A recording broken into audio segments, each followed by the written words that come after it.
It is said that when the mind is consumed by love, jealousy, and the fire of revenge, a person ends up doing things they never thought themselves capable of. This is a case that destroyed many lives, put the police administration in the dock, and shook the entire state. The question remains, is the law truly equal for all, or does justice become a mockery in the face of power, money, and influence? Before we begin the video, please like and subscribe to the Horrific Crime channel. Today we will talk about the Gudri Bazaar case from Meerut. This story begins in the western part of Uttar Pradesh, in the Bagpat district. A river, the Hindon River, flows here, located at the border between the Bagpat and Meerut districts. It was May 23, 2008, around 11:35 a.m. Some people were grazing their goats near this river, just a few meters from the Balani police station. They noticed a white car parked by the riverbank. The car had some red liquid spilled around it. Seeing this, the goat herders were alarmed and immediately called out to people nearby, who also noticed the strange scene. Gradually, it spread that there was a body inside the car, and a crowd gathered. Someone notified the police, and a few officers from the Balani police station arrived at the scene. They called a mechanic to open the car door, and just as they suspected, they found a body wrapped in the car's cover, lying under the back seat. The police checked the front seat, thinking there might be another body, and they also opened the trunk. Inside, they found two more bodies. One of them was wrapped in a bedsheet. In total, 3 bodies were found in the car. The forensic team was called to the scene. The condition of the bodies was horrific, with deep cuts on their necks made by a sharp weapon. They were wearing incomplete clothes, suggesting that either they were sleeping or about to sleep when the killers attacked and took their lives. The victims had been brutally beaten. The police began searching the entire car to find any clues about their identity, who they were, where they lived, what they did. During the search, 2 mobile phones and a diary were found inside the car. According to media reports, the diary helped the police identify the victims. One was 27-year-old Sunil Dhaka from Jagriti Vihar in Meerut, who worked as a contractor with the railway. The second was 22-year-old Puneet Giri from Khatki village in Parikshitgarh, who was a second-year MCOM student. The third was 23-year-old Sudhir Ujwal from Sirsa village in Bagpat, who along with Puneet, studied in a college in Meerut and stayed in the Sitaram hostel. The 3 were friends. Sudhir's body was found on the back seat of the car, while Sunil's body was wrapped in a bed sheet. After the initial investigation, the police sent the bodies for post-mortem. When news of their murder spread to the college where Puneet and Sudhir studied, students began protesting on the streets. Many other college students joined in, and protests erupted in different parts of Meerut. The police formed multiple teams to investigate the case more thoroughly. The investigation focused on who the car was registered to, who had parked it there, and whether any eyewitnesses had seen anything. The police also used their informants and resources to gather information. The families of the victims were notified, and inquiries began with them to check for any property disputes, conflicts in college, or personal enmities. The police also questioned people at the college and hostel where Puneet and Sudhir stayed. Searches were conducted in their rooms, hoping to find any clues. Post-mortem results revealed that Puneet and Sunil had died from wounds caused by a sharp weapon on their necks, while Sudhir had died from a gunshot wound and excessive blood loss. Alcohol was also found in all 3, suggesting they were heavily intoxicated before their deaths. The post-mortem also showed that the murders occurred within the last 24 hours, meaning the incident likely happened around May 22nd. During questioning, it was revealed that the 3 boys had been seen enjoying themselves at a swimming pool in Victoria Park in Meerut the previous night.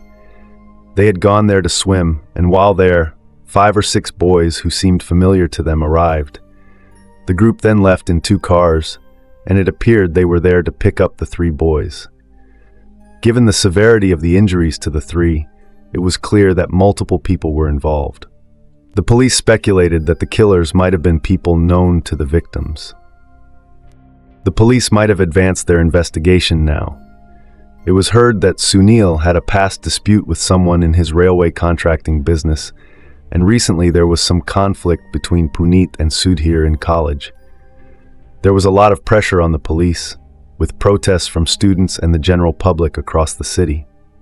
Meanwhile, the police received information from informers and sources that on the night of May 22nd, in the Gudri Bazaar area of Meerut, there was a house from where screams and shouting were heard at midnight.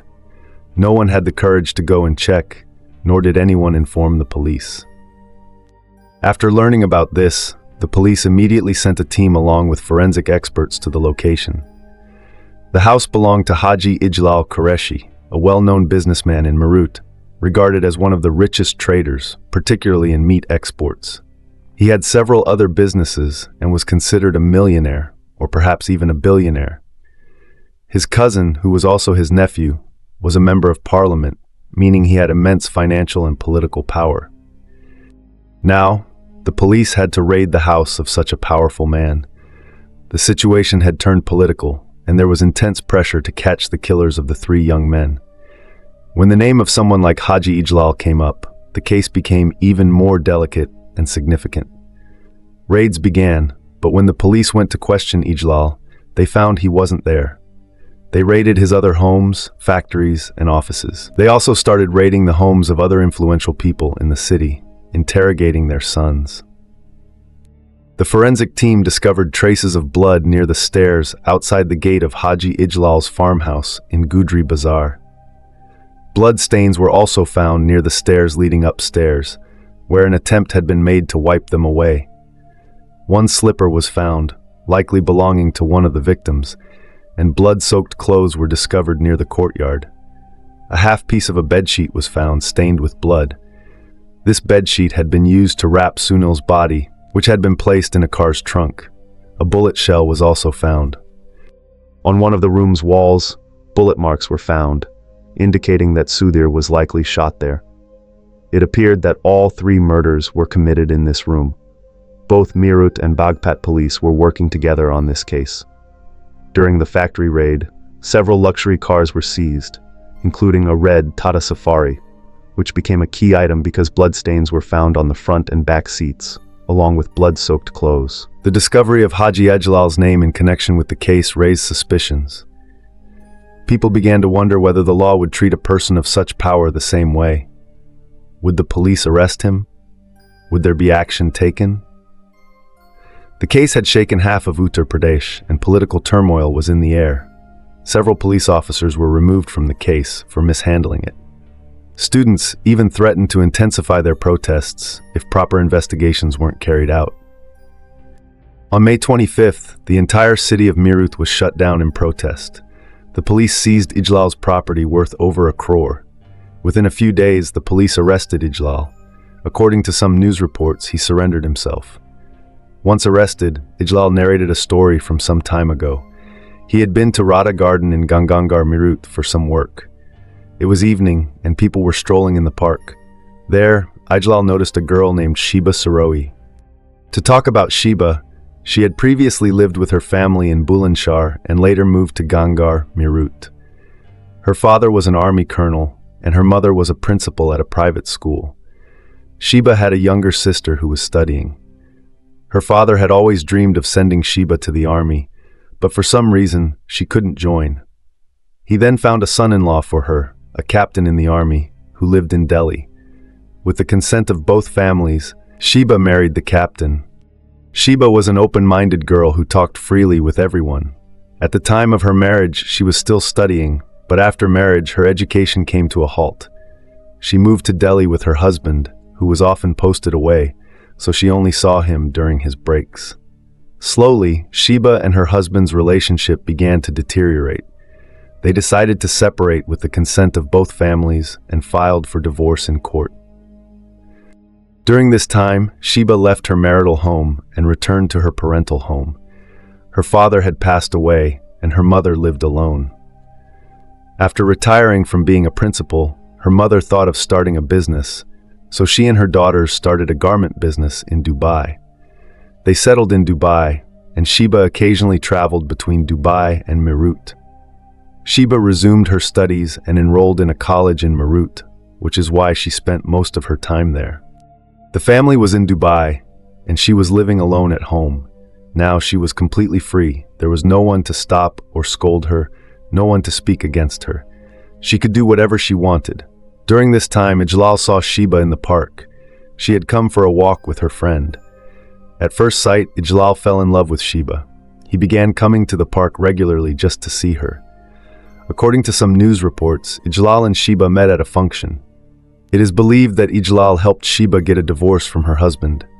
Ijlal started liking Sheba, and Sheba, somewhere deep down, also liked him.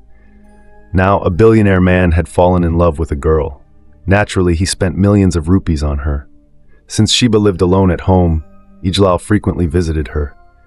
Sheba had also bought a flat in Delhi, and Ijlal came there to meet her as well. Meanwhile, there was another guy who was Ijlal's friend, and he also liked Sheba. Sometimes he came with Ijlal to the park to see Sheba. This man began to feel jealous of Ijlal. There were also problems with other people in the colony, wondering who this man was who came and ogled women. This guy, who liked Sheba unilaterally, told his friends that there was a man in the colony who frequently ogled girls. These three friends were Sudhir, Puneet, and Sunil. The next time Ijlal came to the park to see Sheba, the three friends caught him. It should be noted that Sheba studied at the same college as Sudhir and Puneet, and because of this, Sudhir and Sheba were friends. Therefore, it became a problem for Sudhir that someone was coming so close to his friend. The three friends caught Ijlal, and without knowing who he was, accused him of ogling women. They started beating him severely, warning him not to come to this area again. The situation escalated, and soon, members of the society sat down to discuss and advised resolving the matter peacefully. They suggested that everyone forget about the incident, apologize, and make up as friends, promising there would be no further conflicts. After this, Sudhir, Puneet, and Sunil became friends with Ijlal. Ijlal began inviting them to his house for parties. The fight was forgotten, and they genuinely became friends, enjoying parties and food together. Time passed, and Sheba continued meeting Sudhir at college and spending time with Ijlal at home. She was balancing two relationships without either side knowing. But this couldn't go on forever. One day, Sudhir found out that Sheba had another man in her life. He spoke to her and advised her to stay away from Ijlal. However, Ijlal was showering her with money, and she couldn't leave him. She had two choices, Sudhir or Ijlal. She didn't have much trouble choosing Ijlal. After that, Sheba and Sudhir's relationship started to sour. Sheba spent more time with Ijlal and distanced herself from Sudhir. She had made her choice, even though she had spent a lot of time with Sudhir and had good memories with him. Sudhir found it difficult to forget Sheba, and he began following her. He would stop her on the streets, trying to talk to her, and kept calling her. Even when Sheba was with Ijlal, Sudhir kept calling her. One day, Ijlal found out that there was someone else in Sheba's life. He confronted her about it, and Sheba told him that it was a guy from college who wouldn't leave her alone. Ijlal knew Sudhir well, as he was his friend. Initially, he didn't pay much attention to Sheba's words, but she was constantly poisoning his mind with hatred against Sudhir and his friends, urging him to take action. Ijlal even reported to the police and court that Sheba was inciting him to murder Sudhir. This was later proven in court. Sheba had poisoned Ijlal's mind so much that now he also developed hatred for Sudhir and his friends. He started remembering how they had beaten him badly and threatened him. A guy was coming between his love, and he became jealous and vengeful. Ijlal sent his men to spy on these three friends and planned his revenge. Now the night of May 22, 2008 arrived. The three friends had gone to a swimming pool to have fun. Ijlal sent his men to call them to a house in Gudri Bazaar, saying that they would party there. The three friends happily went, and 13 people were already there, including Ijlal's men. However, Sheba was not there at that time. The police later named 13 people in the case. Some of them were Ijlal's brothers, and some were his friends. The party began, and they drank alcohol and danced. Everyone was drunk. And then the accused started beating the three friends with iron pipes, attacking them like animals. Ijlal pulled out his pistol and shot Sudhir in the leg. They cried, begged for mercy, and asked for forgiveness, but their screams were heard outside. No one had the courage to intervene or call the police because it was the home of a powerful man. Everyone was drunk. The beating continued through the night. In the end, Ijlal brought a sword and slit the throats of the 3 men one by one, killing them in a brutal manner. The activity lasted throughout the night, and the bodies were left near the stairs. Blood began to flow from them and out of the gate onto the street. Around 5 a.m., someone passing by saw the red liquid flowing and peeked inside.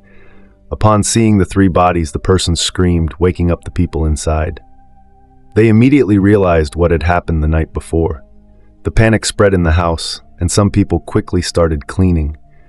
They wrapped the bodies in car covers and bed sheets, put them in a Tata Safari, and decided to dump them in a river. However, the car ran out of fuel on the way. They pushed the car to the banks of the Hindon River in Bagpat, left it there, and ran away. The police arrested 14 people in the case, and charges were filed. Sheba was charged under IPC sections 109 and 302. Ijlal was charged with 302, 364, 304, and 325, and the others were charged under sections 302, 364, and 304. At the time of the murder, Sunil had a 6-month-old child. The trial began in the Meerut Session Court, and within a few months of the arrests, several people were released on bail. Sheba was also granted bail.